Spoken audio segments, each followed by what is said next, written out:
estamos aqui hoje ao lado do anestesiologista itabaianense Simval Andrade dos Santos, que tem uma história belíssima para nos contar, né?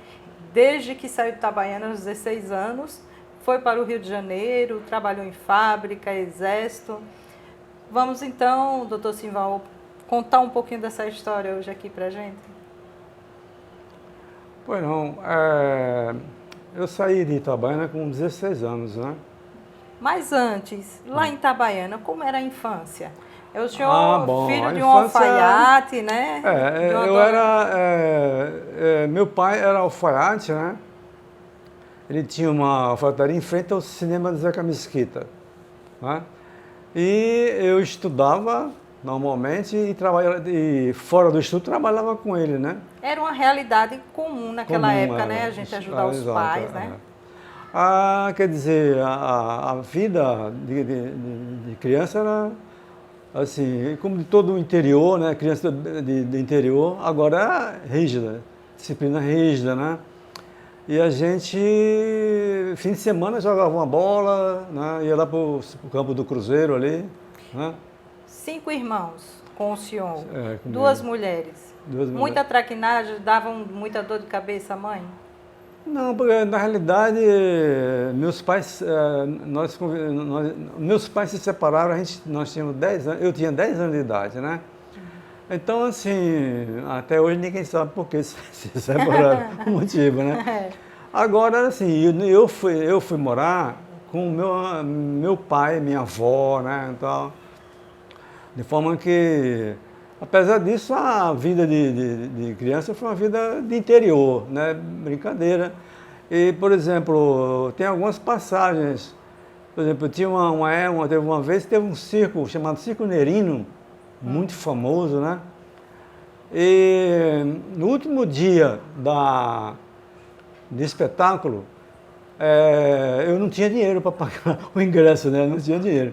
Mas tinha no programa tinha um programa de calouros. Quem se inscrevesse para cantar não pagava o ingresso. Aí o senhor foi lá. Aí eu me inscrevi. Bom, e por coincidência, escolhi para cantar uma música Senhor da Floresta, de Orlando Silva, na época, né, um sucesso. E a minha apresentação foi um desastre, né? Tomei muita vaia, né? Mas aproveitou o espetáculo. Mas aproveitei o espetáculo, né? Essa é uma passagem assim que eu gosto nunca me esqueço disso. E na Serra de Itabaiana, o senhor costumava subir lá para a Serra? Como? Serra de Itabaiana. Não, por incrível que pareça, eu nunca fui à Serra. Verdade? Não conheço, nunca subi lá. É porque tem muito córrego, muito riacho lá, né? Exato. Então, a brincadeira era ir pro campinho, jogar futebol, tomar banho no tanquinho, né? Quer dizer, era isso, não tinha... Uma infância feliz do interior. Feliz, apesar da separação dos pais, mas foi feliz, né? E como foi que se deu essa ida do senhor para o Rio de Janeiro, aos 16 anos de idade? O problema é o seguinte, eu tinha terminado o ginásio, né? E não existia perspectiva de vir para Aracaju fazer o científico, né? Meu pai tinha um tio dele, um parente dele, que morava lá no Engenho de Dentro, aí me levou para lá. Eu fui morar com esse meu tio, chamado tio Ascendino, né? E lá, meu pai conheceu um amigo dele que trabalhava numa fábrica de roupa chamada Chester, e me apresentou e comecei a trabalhar lá, né? Trabalha lá. Com quantos anos isso? Eu trabalhei lá um ano e pouco, quando o exército me chamou, né? Foi logo quando chegou, né? Aos 16. De 55, de março de 55 a janeiro de 57.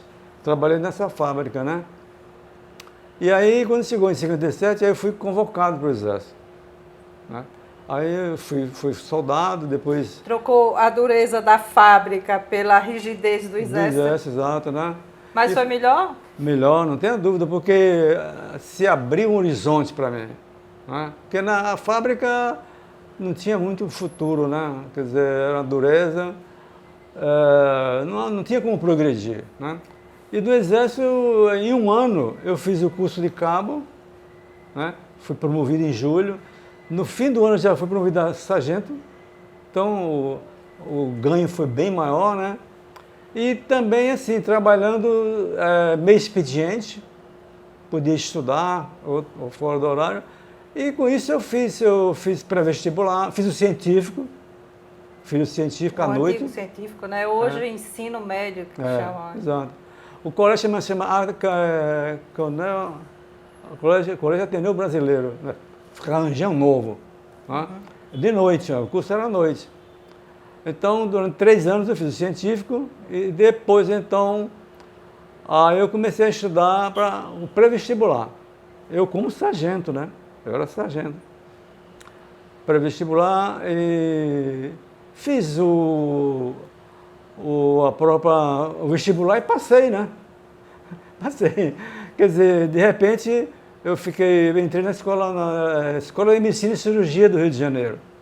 E por que a escolha da medicina? Não sei lhe explicar.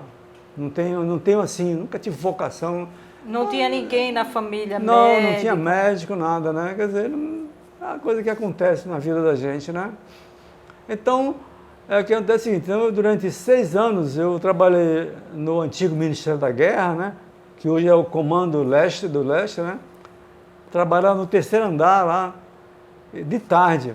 Mas aí já não era como um estafeta, aí já tinha função mais importante dentro do serviço, né? E eu tinha assim, eu sempre tive assim, a compreensão dos meus chefes, né? De sair para fazer prova, não tive problema, né? De forma que quando chegou em 67, eu me formei, não é? E tinha que fazer residência, né? No outro ano. Para fazer residência, era tempo integral, como é que eu ia resolver, né? Acontece que eu tinha 6 meses de licença não gozada, licença prêmio, e 2 meses de férias. No Exército. Aí pedi demissão, entrei com o pedido, né? E eles concederam e eu fiquei 8 meses tranquilo, fazendo minha residência, não é? Eu disse, bom, quando chegar no fim, ver o que acontece, né? Vai resolver o problema depois, né? Aí, conclusão, quando chegou no começo do 2º semestre da residência, a aeronáutica abriu um concurso para médico do Serviço de Saúde da Aeronáutica. Aí o senhor fez o concurso? Aí eu fiz o concurso e passei, né? Aí, de repente, num dia eu era 3º sargento e no outro dia era 1º tenente da Aeronáutica. O senhor passou quantos anos no Exército? O Exército foi de 57 a 68, né? 68. Inclusive aquela fase de 64, aquela fase de turbulência, eu estava lá, né? Estava lá. Vivenciou bem de perto, né? Bem de perto, né? Mas nunca tive problema. Mesmo o pessoal na faculdade, dos colegas, sabia que eu era sargento, mas nunca teve problema. E tinha um detalhe, por exemplo, quando eu saía para a faculdade, eu saía fardado, né? No fundo do quartel, do Ministério, tinha uma casa que alugava quartinho para a gente mudar de roupa. Aí eu mudava a roupa de civil, né? E ia para a faculdade de civil. Nessa época, inclusive, eu conheci Martinho da Vila. Martinho da Vila era sargento e mudava de roupa, trocava de roupa lá também. Lá também. As coincidências da vida, né? Então, conclusão, aí eu fui fazer um curso de medicina aeroespacial, 6 meses, né? E depois fui efetivado como anestesista do Hospital Central da Aeronáutica, lá no Rio Comprido, né? E lá eu estava muito bem, porque eu ganhava bem, né? Era solteiro, tinha perspectivas de fazer curso no exterior, podia chegar brigadeiro funcionalmente, né? Então, estava bem. Mas uns diazinhos de férias em Sergipe convenceu o senhor a largar tudo. Quando foi em dezembro de 69, eu vim tirar férias aqui em Aracaju. Encontrei com o doutor Wellington Sabino Ribeiro, que foi meu colega de plantão no Souza Guiar, como acadêmico, né? Aí ele disse, rapaz, A Santa Lúcia vai ser inaugurada agora em maio do ano que vem. Estão precisando de anestesista, né? Por que você não vem para cá? Aí eu pensei, fui apresentado ao Dr. Hugo. Dr. Hugo garantiu a vaga, né? E eu voltei para o Rio, né? Quando foi em fevereiro de 70, eu entrei com o pedido de demissão. Muita coragem, né? Muita coragem. Naquela época, foi muita coragem. Os pessoal diziam, você é louco, rapaz. Né? Não, a gente tem que fazer o destino, né? Conclusão, aí, e a minha demissão foi sendo protelada burocraticamente, né? E um dia eu estava no hospital e encontrei com uma senhora que eu tinha feito anestesia, né? Ela disse, doutor, como é que vai o senhor? Eu disse, eu estou bem, só que eu quero ir embora, não me deixam, né? Aí falei para ela, ela me deu o protocolo. Ela era simplesmente secretária do Brigadeiro Alvim, chefe do Departamento de Saúde da Aeronáutica, onde o processo estava lá, né? 15 dias depois eu estava sendo liberado. Né? Aí teve que indenizar a aeronáutica, uma ajuda de custo que eu recebi, né? E pronto, eu peguei a minha bagagem toda, botei num Fusca que eu tinha. Essa história vim do Rio de Janeiro, num Fusquinha, verdinho, pro sertão. Conta aí como foi essa... Não, esse Fusca era um Fusca verdinho 64, né? E eu não tinha muita coisa, né? Aí, o que eu tinha, botei no Fusca, daí uma madrugada eu saí, né? Cheguei no posto da rodoviária, da Polícia Rodoviária, e mandaram parar. O guarda olhou assim para o carro, né, assim, documento. Aí eu peguei a minha identidade de oficial da aeronáutica. Era um passaporte. Vai embora. Aí pronto. Veio embora para Sergipe. Para Aracaju, né? E nunca mais voltou. Nunca mais. Só de vez em quando, né? Só para passear. Então aí fui para a Clínica Santa Lúcia. Eu fui morar na Clínica Santa Lúcia. Tinha um quartinho lá no fundo da Santa Lúcia, que eu morava lá. Eu era um plantonista eterno na Santa Lúcia, né? Aí eu comecei a trabalhar, né? Na época eu trabalhava com o doutor Carrera, com o doutor Antônio Garcia, né? Eu era novato lá. Aí cheguei para o doutor Hugo e disse, doutor Hugo, essa clínica não tem um banco de sangue. A maternidade sem banco de sangue é problemático, né? Mas o que é que você sugere? Eu digo, vamos fazer assim, vamos montar um banco de sangue aqui. Eu vou voltar para o Rio, né? Vou fazer uma reciclagem, que eu fiquei, durante o período acadêmico, estagiei 6 meses no banco de sangue do Hospital da Freguenle, né? Eu faço lá uma reciclagem e volto, a gente monta o banco de sangue. Aí voltei, ele me autorizou a ir a Recife comprar o material, nós compramos o material, montamos o banco de sangue. E para você ter uma ideia, na época, em 72, né? O banco de sangue fazia rastreamento de sífilis, doença de Chagas, hepatite e malária. Era de primeiro mundo. Né? Nós chegamos a fazer, inclusive, um ex-sanguíneo de transfusão. Trocar o sangue todinho de uma criança. Né? Que queriam mandar para Salvador, porque Salvador mais... Então foi pioneiro. Exato, eu e o doutor Machado fizemos. Mudamos o sangue todinho da criança. A criança hoje é viva, está aí. Ela é filha da irmã do doutor Miraldo, que é gastroenterologista. Chama-se Conceição. Entendeu? Então, quer dizer, aí eu fiquei em 5 anos, ao fim de 5 anos, eu passei a dar plantão no hospital de cirurgia, né?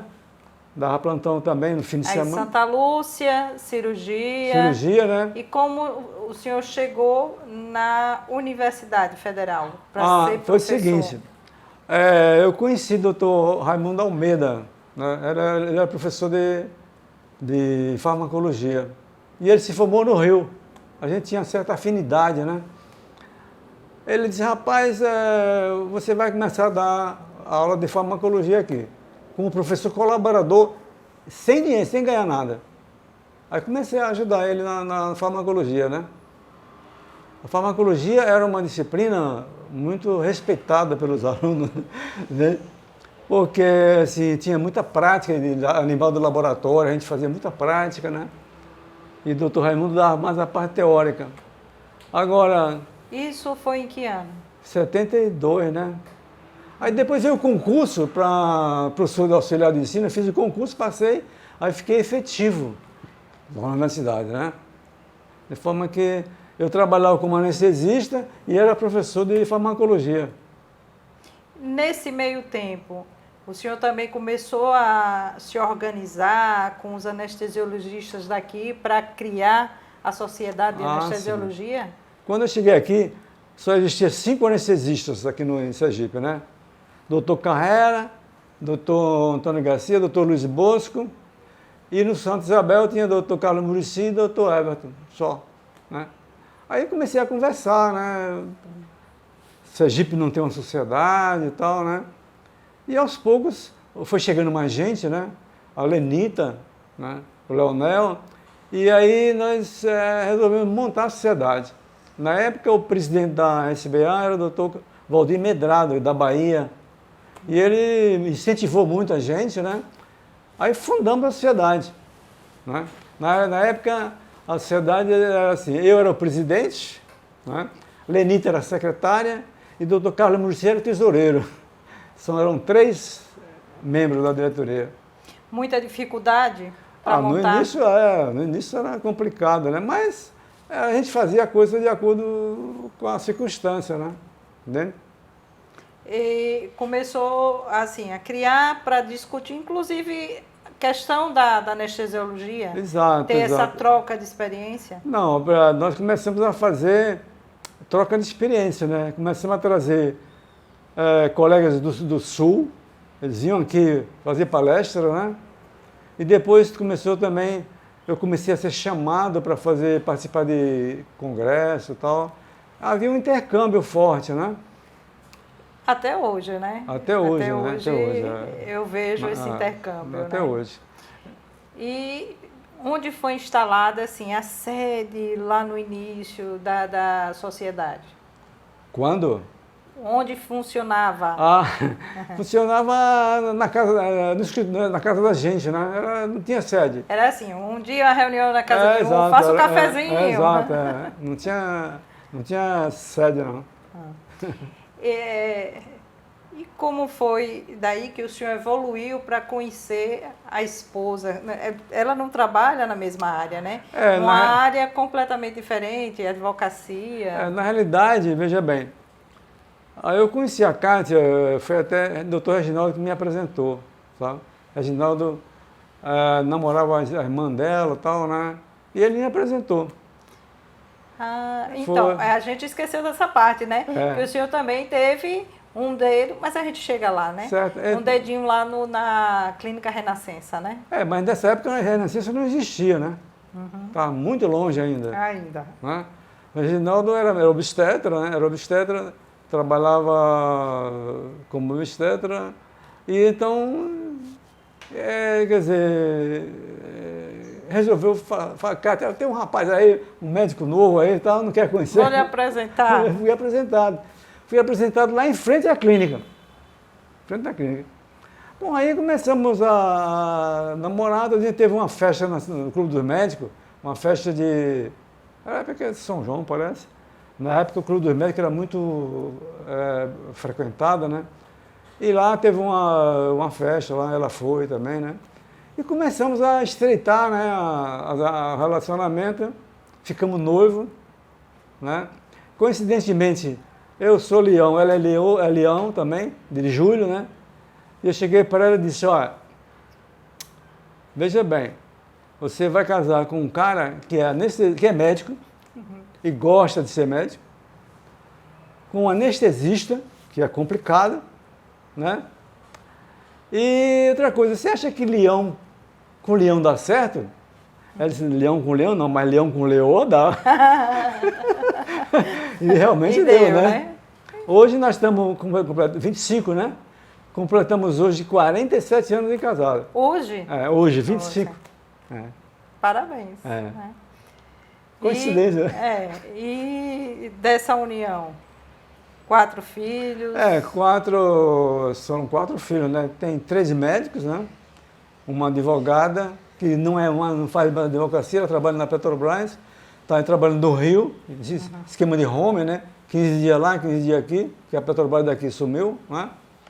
Então, e os 3 médicos, um é cirurgião, uma é anestesista e faz com dor, trabalha atualmente mais com dor, né? E outra é radiologista. Graças a Deus eu fui bem, Deus foi bom comigo. Né? E os netinhos, o xodó do avô? A Cecília, né? Cecília é terrível, né?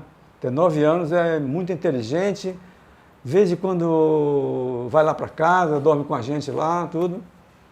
Então a mãe dela botou ela num curso agora de Kumon, né? Kumon, para melhorar a matemática dela. A matemática e ela me disse, olha, meu pai, meu avô, hoje me deram assim, eu fiz 84 contas em 10 minutos. Eu digo, nossa, tudo isso? Vou me matricular nesse curso também. Falei para ela, né? E recentemente teve o Vinícius, com a Manuela, tem um gêmeo, né? Um casal, Miguel e Giovana. São o xodó, a alegria do avô. Exato. Eles vão lá para casa, tudo. É muito bom. Reunir a família, né? Muito bom. Eu não tenho nada que reclamar nessa parte. Graças a Deus, né? Como diz, todo mundo tem o seu quinhãozinho, né? Exato. Aí vamos voltar para a medicina. Vamos. Né? Vamos contar mais essa historiazinha. Fundou a SAESE. Quando veio, então, a organização da Cooperativa de Anestesiologia? A cooperativa foi em 98, né? Ela é mais nova.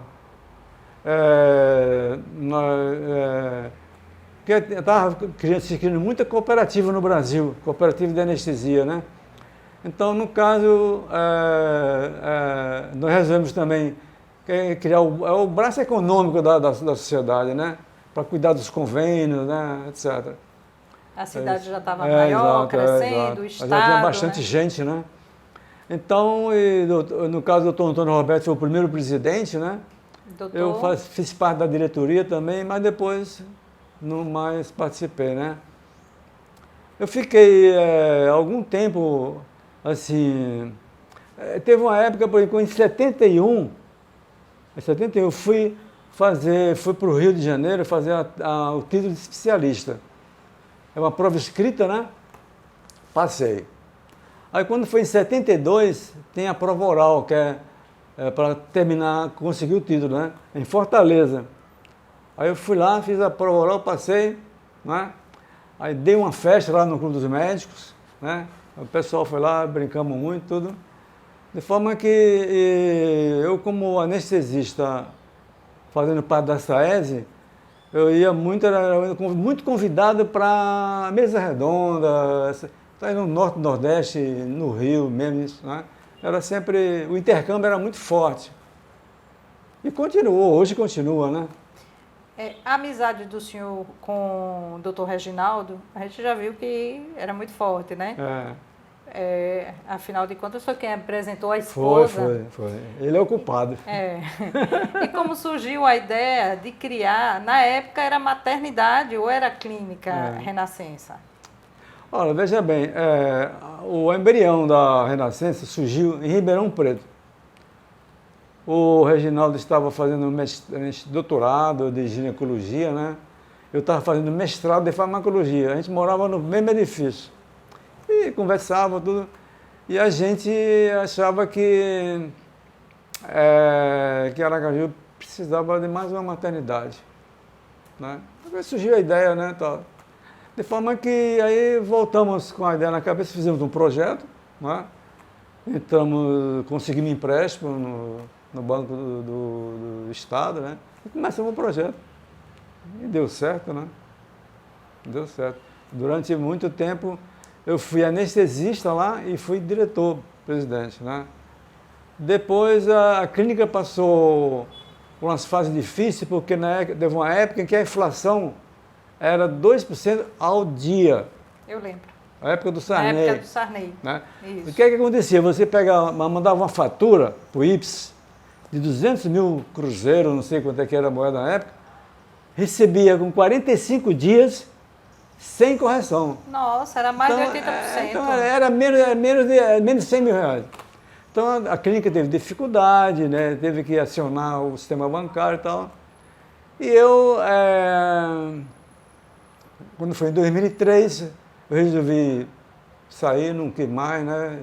E comprei minha parte. Vendeu. Vendi minha parte, tudo.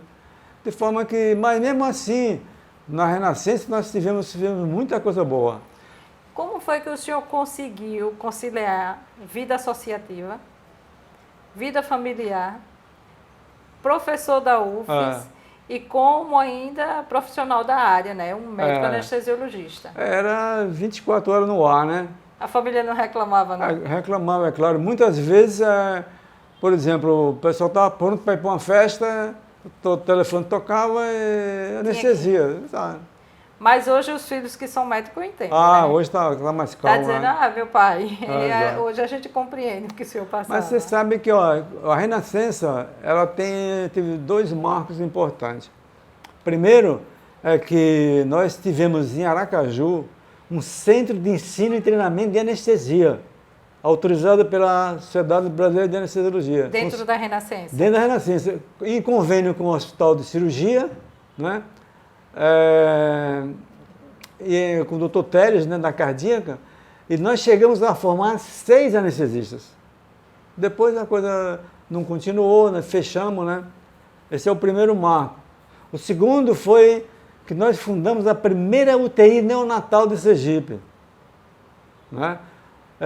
Trouxemos um pessoal do Rio, fizemos um curso de neonatologia aí, e são duas coisas, dois marcos importantes na Renascença. Não é? Esse centro de treinamento. Nós formamos anestesistas, o pessoal não precisava sair de Aracaju para fazer residência de anestesia. Não é? De forma que é uma coisa interessante. Fora isso, assim, a gente tocava o barco, né? Por exemplo, na universidade eu tinha 20 horas. Minha esposa dizia, por que você não pegou 40 horas? Não podia, né? Não podia ser dedicação exclusiva, né? Então, quer dizer, eu não me arrependo, não. Quer dizer... Hoje o senhor já está aposentado da faculdade há muito tempo, muito tempo. Doutor Simval, e como foi que surgiu na vida do senhor a acupuntura? Sim. Meus clientes, né, costumam me perguntar, doutor, como é que o senhor resolveu mudar para a acupuntura? Né? Eu digo, olha, a vida tem essas coisas, a gente não sabe. Por exemplo, em 1976, eu fui para um congresso de anestesia no México. Na volta eu passei em Miami. Entrei numa loja de alternativo e comprei, por curiosidade, material de acupuntura, um atlas, um livro, e trouxe na minha bagagem, né? E esse material ficou um monte de anos, alguns anos, na biblioteca, resistindo às limpezas anuais. Né? Quando foi em 1998, aí começaram a fazer curso de acupuntura nos estados. A sociedade brasileira começou, vinha gente de fora, né, para dar o curso. E eu me inscrevi. E fiz o curso, foram 2 anos. Tirei o título, né, e comecei a trabalhar como acupunturista. E está até hoje? Está até hoje? E hoje, até hoje, né? Em acupuntura eu já fiz, talvez eu tenha feito muito mais coisa do que a anestesia. Não acredito. Porque a acupuntura, eu fundei a Sociedade de Acupuntura daqui. Né? Foi presidente também. Presidente, né? Eu já fui para a Alemanha fazer curso na Alemanha. Né? Eu já escrevi alguns livros sobre acupuntura. Né? Agora está prestes a sair um. Né? Agora, daqui mais uns 3 meses. Né? Tem um livro de cromopuntura. Até cromopuntura eu fiz. Olha só, o senhor acabou de me dizer uma outra profissão, escritor. Não usa agulha, não usa agulha, só cor. Né? E saiu, tem um livro, inclusive, aí. Teve uma época que a SOMED abriu um concurso para História da Anestesia em Sergipe, né? E eu me inscrevi. E esse livro foi fruto dessa pesquisa. Foi classificado em segundo lugar. Em primeiro lugar foi Samarone, que ganhou algum trabalho, não sei qual foi o trabalho dele, mas então é fruto dessa, né? Pesquisa. E outra coisa, eu achei o seguinte, que a gente devia registrar a história da anestesia, né? Porque não tinha nada escrito. Nós fizemos várias entrevistas com os anestesistas antigos que já não estavam trabalhando mais, né? Eu tenho, inclusive, as fitas cassete, tudo, das gravações, tudo guardado. Mas o senhor tem aparelho para assistir ainda? Não, eu preciso transformar em vídeo, né? É um trabalho minucioso isso. Viu? Tá guardado lá. Então, conclusão, foi um trabalho muito gratificante, né? Porque tá aqui, ó. Eu já falei para o pessoal da SEDADA, vocês precisam atualizar isso aqui, viu? Né? Se atualizar. Porque muita coisa já aconteceu, né? Doutor Simval, o senhor já fez parte, apesar de hoje estar um pouco mais afastado, mas como é que o senhor analisa a evolução, né, da SAESE ao longo desses 50 anos que ela está completando este ano? A SAESE hoje tem mais de quase 200 participantes, né? Quer dizer, a SAESE ela é muito participativa, né? Inclusive, um dos membros da SAESE é presidente da SBA. Que é o primeiro da história. É o primeiro da história, né? Quer dizer, é um fato. E outra coisa, a SAESE já promoveu congressos regionais, né? Na época, em 1980, eu presidi uma jornada de anestesia Norte e Nordeste, né? Vem aqui. Depois houve outra em 90, depois teve congresso. O pessoal é muito trabalhador, né? A turma nova aí tá. Outra coisa, eles assim fortaleceram muito a cooperativa. A cooperativa é um braço econômico da sociedade, é muito importante, porque cuida da estrutura econômica da sociedade e dos anestesistas, né? Eu acho fundamental isso. Um trabalho bem minucioso, né? Muito. Que não perdeu o olhar social, o olhar para o ser humano. Exatamente. Que é o fundamento da medicina. Inclusive o seguinte, pelo que eu soube, a atual cooperativa está atuando muito em melhorar o padrão da anestesia dos hospitais, não é? Fiscalizando as técnicas, os procedimentos, não é? Eu acho muito gratificante. Eu, como recentemente eu recebi uma homenagem de ex-presidente, né? Foi recente agora a homenagem, recebi uma medalha. Aí eu falei assim, porque nessa época houve a posse da diretoria, não? E a diretoria, um bocado de gente, né? Diretor não sei o quê, tá uns 10 pessoas, ou menos. Aí eu fui falar e disse, olha, na minha época a diretoria tinha 3 pessoas. Era eu, Lenita, que está ali, e tinha o doutor Muricy, que já foi falecido, né? Hoje não, hoje tem muita gente, né? Eu só espero que o ano que vem, em 2023, né, em outubro, quando fizer 50 anos, eu esteja aqui para poder participar dessa festa. Com toda certeza. Doutor Simval, para a gente encerrar esse nosso bate-papo, que mensagem o senhor deixaria assim, para a juventude que está fazendo a medicina, que quer atuar, que mensagem o senhor deixaria, assim, vendo esse mundo atual? A gente está saindo de um período de pandemia, né, que houve muitas baixas, muitas perdas, muito desequilíbrio emocional. Então, o que o senhor deixaria de mensagem para essa juventude, o senhor que tem mais de 50 anos de profissão? Olha, veja bem, como anestesista, a interação médico-paciente não é tão forte, porque hoje o anestesista ele faz uma visita para anestésica, faz a anestesia dele, depois faz a visita pós e acabou. Diferente da acupuntura, né? A acupuntura, a interação é muito grande. Aqui eu trabalho com pai, com mãe, com filho, com tio. Então eu diria o seguinte, que além de cuidar da qualidade do trabalho, né, da profissão, exercer bem, é a interação com os pacientes, né? E não olhar só a parte monetária. Sempre tem uma parte social que é fundamental, né? Eu acho bastante importante. Quero agradecer ao senhor por receber a gente hoje aqui, né, para esse bate-papo. Foi um prazer imenso estar com você aqui.